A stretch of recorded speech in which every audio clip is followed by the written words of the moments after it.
அனைவரும் பார்த்து கொண்டிருப்பவர்கள் அனைவரும் நிச்சயமாக அதை சப்ஸ்கிரைப் பண்ணுங்கள். அதே மாதிரி அந்த பெல் ஐக்கான் கொடுத்து ஆள் கொடுத்து வச்சுருங்க. ஏன்னா எப்போ அவங்க அப்லோட் பண்ணாலும் வீடியோ உங்களுக்கு வந்து நோட்டிஃபிகேஷன் வந்துடும். அதே போல் இது உங்கள் நண்பர்களுக்கு ஷேர் பண்ணுங்கள். அதான் நம்ம ரொம்ப முக்கியமான விஷயம். அன்பானவர்களே, அனைவருக்கும் இனிய வணக்கங்களை தெரிவித்துக் கொள்கின்றோம். இன்றைக்கு நாம் பார்க்க இருக்கின்ற தலைப்பு அஜீரணம். இந்த அஜீரணம் என்பது குழந்தைகள் முதல் பெரியவர்கள் வரை அனைவருக்கும் ஏற்படக்கூடிய ஒரு முக்கியமான வயிற்று தொல்லை. இன்றைக்கி யாரை கேட்டாலும் இந்த அஜீரண பிரச்சனை, வயிற்று தொல்லை அப்படின்னு சொல்கிறாங்க. செரிமானம் ஆகும். இந்த செரிமான பாதையிலே உற்பத்தி ஆகின்ற என்சைம்கள், ஹைட்ரோக்ளோரிக் அமிலம், ஹார்மோன்கள் ஆகியவை இந்த உணவு செரிமானம் செய்வதற்கு இருந்தாலோ இந்த செரிமான நீர்கள் சரியாக சுரக்காது. அப்போது இந்த செரிமானம் தடைப்படும். அதைத்தான் நம்ம என்ன சொல்கிறோம் கேட்டிங்கன்னா அந்த அஜீரணம் அப்படின்னு சொல்கிறோம். இப்போ உதாரணமாக உணவு உண்ட பின் வயிற்றிலே ஏற்படுகின்ற சுகமின்மை, நெஞ்சு எரிச்சல், புளித்த ஏப்பம், குமட்டல், வாந்தி, வயிறு உப்பசம், வயிற்றிலே இரைச்சல், பசி குறைவாக எடுத்தல், வாய் வழியாகவும் ஆசன வாய் வழியாகவும் அபான வாயு பிரிதல், பேதி, மலச்சிக்கல், வாயில் அதிகமாக உமிழ்நீர் சுரத்தல், வாயில் ஒரு துர்நாற்றம், இவை எல்லாமே இந்த அஜீரணத்துக்கு உண்டான ஒரு அறிகுறிகள். சரி, இது ஏன் ஒவ்வொரு மனிதர்களுக்கும் இது எழுகிறது, இந்த பிரச்சனை நிறைய பேர் சந்திக்கிறாங்க அப்படின்னு பார்த்தீங்கன்னா, உணவில் அதிகமான எண்ணெய் சேர்த்துக்கிறாங்க சில பேர், அதிகமான காரம், புளிப்பு, மசாலா நிறைந்த இந்த உணவு வகைகள் அதிகமாக எடுக்கிறது. இதனால் இந்த இரைப்பையினுடைய ஒரு சளிப்படலம் சிதைந்து செரிமான நீர் சுரப்பதை அது தடை செய்து விடும். இப்போ அதிகமாக சில பேர் காஃபி குடிக்கிறது, தேநீர் குடிக்கிறது, புகைப்பிடிப்பது, மது அருந்துவது, பான் மசாலா போடுவது, குறிப்பாக இன்றைக்கு நிறைய பேர் எடுத்துக்கொள்கின்ற துரித உணவு, ஃபாஸ்ட் ஃபுட்டு, இதனால் கூட இந்த செரிமானம் எல்லோருக்கும் தடைப்படும். அதே போல் சரியான நேரத்தில் பசி எடுக்கும் பொழுது நம்ம சாப்பிடணும். அந்த நேரத்தை நம்ம தவற விட்டுவிட்டு பிறகு சாப்பிட்டால் அவர்களுக்கு கூட அஜீரணம் உண்டாகும். எனவே எல்லாவற்றையும் விட உணவு உண்ணும் பொழுது நம்மளுடைய மனம் நிறைவாக இருக்க வேண்டும். மனக்கவலைகள், கோபம், மன அழுத்தம், மன எரிச்சல், வெறுப்பு, சண்டை போன்றவை இந்த உள்ளம் சம்பந்தப்பட்ட பிரச்சனைகள் இல்லாமல் பசி எடுத்த பின்பு சரியான நேரத்திலே நாம் உணவை உண்ணும் பொழுது இந்த ஜெரிமான பிரச்சனைகள்லேருந்து நம்ம விடுபடலாம். மேலும் சொல்லணும் அப்படின்னு பார்த்தீங்கன்னா, குறிப்பாக உடற்பயிற்சி இன்றைக்கி நிறைய பேர் செய்யறது இல்லை. அந்த உடற்பயிற்சி செய்யாததுனால தான் இந்த ஜெரிமான பிரச்சனைகள் இன்றைக்கி எல்லோருக்குமே வருகிறது. உடலுக்கு ஒரு உழைப்பு கொடுக்கறது இல்லை. மூளைக்கு மட்டும் நிறைய பேர் உழைப்பு கொடுக்குறோம். உடலுக்கு உழைப்பு கொடுக்காததுனால தான் இந்த பிரச்சனைகள் எல்லாம் நமக்கு வருகிறது. இதனால் தொப்பை வருகிறது. அதனால் அது சம்பந்தப்பட்ட கொலஸ்ட்ரால், அது போன்ற பிரச்சனைகள் நமக்கு வருகிறது. இதிலிருந்து விடுபடுவதற்கு நம்ம இன்றைக்கி சில எளிய முத்திரைகளை நம்ம இன்றைக்கி பார்க்கலாம். அந்த வகையில் இந்த தொல்லையிலிருந்து நம்ம எளிதில் விடுபடுவதற்கு முதல்ல வாயு முத்திரை அப்படின்னு ஒரு முத்திரை இருக்குது. ஒரு அற்புதமான முத்திரை. இந்த படத்தில் வீடியோவில் தெரியுது பாருங்கள். ஆட்காட்டி விரலை மடித்து பெருவிரலினுடைய அடிப்பாகத்தில் வைத்து அதன் மீது பெருவிரலை வைக்கணும். அவ்வளோதான்.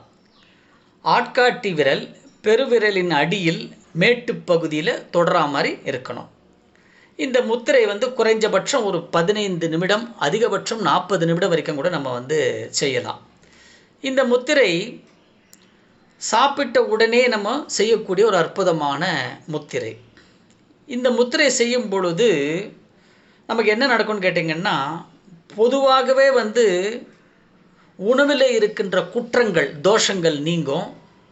வாயு தொல்லை, அஜீரணத்திலிருந்து விடுபட முடியும். இதை தினமும் இந்த முத்திரையை நம்ம பயன்படுத்தி வர நமக்கு புத்தி கூர்மை அதிகமாகும். நம்முடைய நடையில், சில பேர் வயசாக நடையில் தடுமாற்றம் வருது இல்லையா, அந்த தடுமாற்றம் குறைஞ்சு போயிடும். உடலில் ஏற்படுகின்ற பொதுவான வலிகளுக்கு கூட ஒரு நிவாரணத்தை கொடுக்கக்கூடிய ஒரு அற்புதமான முத்திரை இந்த வாயு முத்திரை. இந்த முத்திரையை நம்ம தினமும் செய்யலாம். சரி, இன்னொரு முத்திரை பார்க்கலாம்.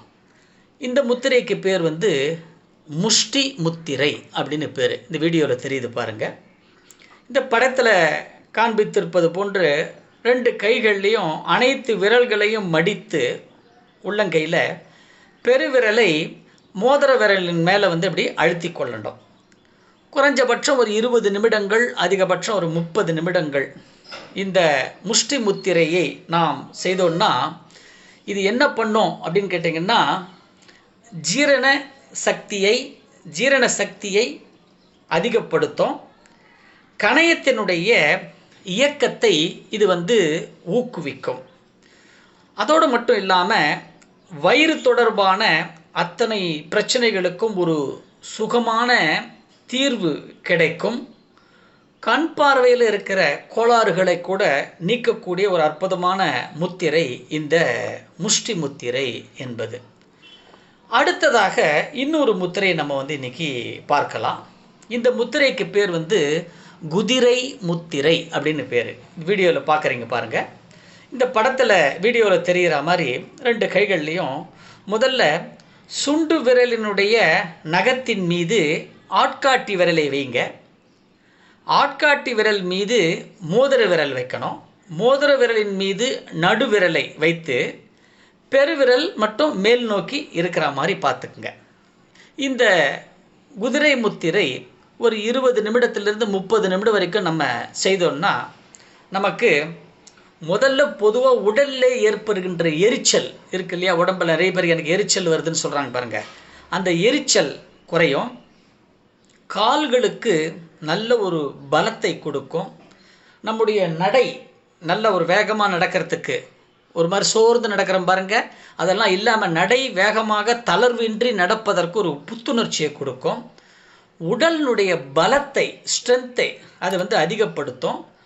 ரொம்ப முக்கியமானது என்னன்னு கேட்டிங்கன்னா, அஜீரண கோளாறுகள், ஆமாம் அந்த இன்டைஜஷன் ப்ராப்ளம் சொல்கிறோம் இல்லையா, அதிலிருந்து நமக்கு விடுதலை கொடுக்கக்கூடிய ஒரு அற்புதமான முத்திரை இந்த குதிரை முத்திரை.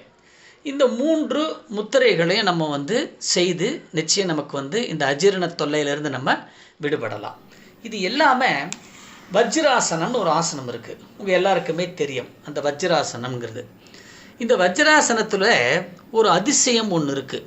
என்னன்னு பார்த்தீங்கன்னா, வஜ்ராசனத்தில் இப்போ நீங்கள் உட்கார்ந்து கொள்ளுங்க. இந்த படத்தில் காண்பிக்கிற மாதிரி இந்த வஜ்ராசனத்தில் உட்காந்துக்கிட்டு 2 உள்ளங்கைகளையும் 2 கைகளையும் தொட மேலே இப்படி வச்சுக்கோங்க. கண்களை மூடிய நிலையில் கொஞ்சம் ஆழ்ந்து உங்கள் மூச்சை நல்லா மெதுவாக மூச்சை இழுத்து விடுங்க.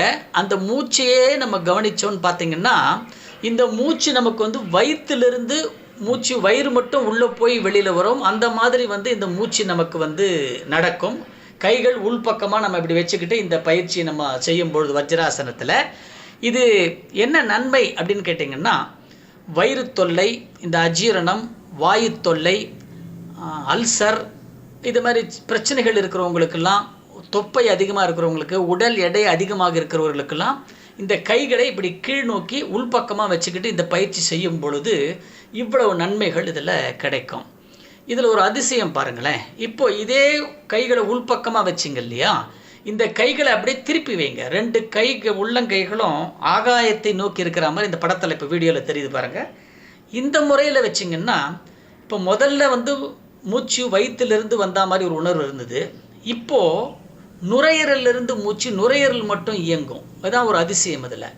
இது எதுக்கு அப்படின்னு கேட்டிங்கன்னா, டஸ்ட் அலர்ஜி, வீசிங், சைனஸ், நுரையீரல் சம்பந்தப்பட்ட பிரச்சனைகள், இருதயம் சம்பந்தப்பட்ட பிரச்சனைகள் இருக்கிறவங்க, சுவாசம் சம்பந்தப்பட்ட பிரச்சனைகள், ரெஸ்பிரேட்டரி சிஸ்டம், அனைத்து பிரச்சனைகளுக்கும் கைகளை இப்படி திருப்பி வச்சுருங்க.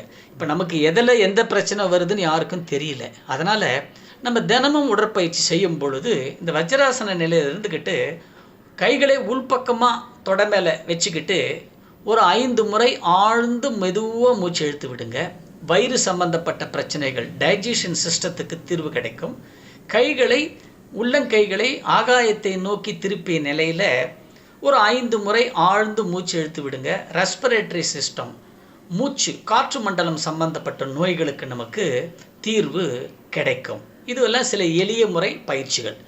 இப்போது உடனே எனக்கு இந்த அஜீரணம் எனக்கு உடனே போகணும், பயிற்சி செய்ய உடனே நேரம் இல்லை, பயிற்சி செய்யவே முடியலை, அந்த அளவுக்கு இந்த அஜீரணத்தினால எனக்கு தொல்லை, முதுகு பிடிச்சிருக்கு, இடுப்பு பிடிச்சிருக்கு, அப்படியே படுத்துட்டே இருக்கிறேன், எழுந்துக்க முடியல அப்படின்னா என்ன செய்யலாம் அப்படின்னு கேட்டிங்கன்னா, எல்லோர் வீட்டிலும் இருக்கின்ற ஒரு எளிய பொருள், சக்தி வாய்ந்த பொருள் எதுன்னு கேட்டிங்கன்னா சீரகம் அப்படின்னு நம்ம சொல்லுவோம். அதுக்கு ஏன் சீரகம்னு பேர் வந்தது?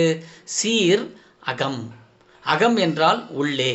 உள்ளே இருக்கின்ற உள் உறுப்புகளை, உடம்புக்குள்ளே இருக்கின்ற உள் உறுப்புகளை சீர் செய்வதற்கு உண்டான ஒரு அற்புதமான ஒரு அதிமருந்து எதுன்னு கேட்டிங்கன்னா சீரகம். இந்த சீரகம் எல்லார் வீட்லேயும் இருக்கும்.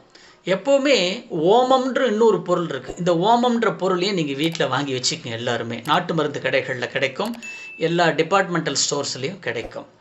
சீரகம் வீட்டில் எப்போவுமே இருக்கும். இது மாதிரி அஜீரணம், வாயு தொல்லை அதிகமாக இருக்கும் பொழுது ஒரு 1/2 ஸ்பூன் சீரகம், ஒரு 1/2 ஸ்பூன் ஓமம், ரெண்டுத்தையும் ஒரு டம்ளர் தண்ணியில் நல்லா கொதிக்க விட்டுட்டு அதுக்கப்புறம் அதை ஃபில்டர் பண்ணிவிட்டு ஒரு 3/4 டம்ளரோ 1/2 டம்ளரோ அந்த அளவுக்கு கொதிக்க விட்டுட்டு அதை சாப்பிட்டுட்டிங்கன்னா அடுத்த 2 நிமிடங்களில் உங்களுக்கு இந்த அஜீரணம் சம்மந்தப்பட்ட பிரச்சனைகள் தீர்ந்துடும். அதுக்கப்புறம் இந்த முத்திரைகள், இது மாதிரி வஜ்ராசன பயிற்சிகள்லாம் செய்து நம்ம பயன்பெறலாம். அன்பர்கள் அனைவரும் இதனோடு உடற்பயிற்சியும் நீங்கள் தினமும் செய்தால் உங்களுக்கு இந்த தொல்லைகளிலிருந்து முழுவதுமாக விடுபடலாம் என்று கூறி அடுத்த ஒரு நிகழ்ச்சியிலே சந்திப்போம். நன்றி, வணக்கம்.